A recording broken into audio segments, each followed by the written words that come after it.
धंद्याच्या कारणावरून टोमणे, अपमान आणि रोजचीच मारझोड याने तिचं मन अगदी दगडासारखं कठोर झालं. आतून पूर्णपणे तुटली होती.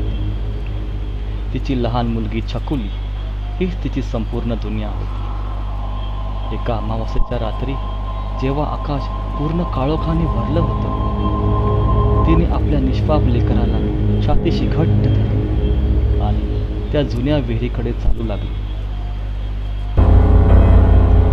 घरातील सगळेजण झोपले होते आणि अचानक दुसऱ्या दिवशी सकाळी गावभर खळबळ उडाली. विहिरीजवळ सीमाच्या बांगड्या सापडल्या आणि छकुलीचा छोटासा बूट.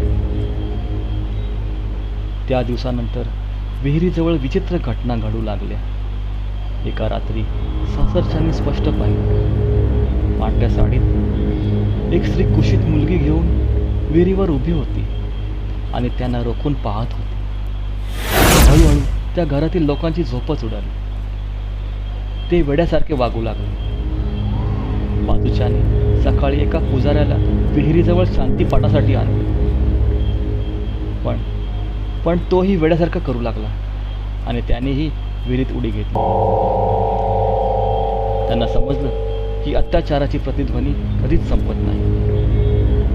म्हणतात आजही अमावस्येच्या रात्री त्या विहिरीतून एका आईच्या हुंदक्यांची साद ऐकू येते.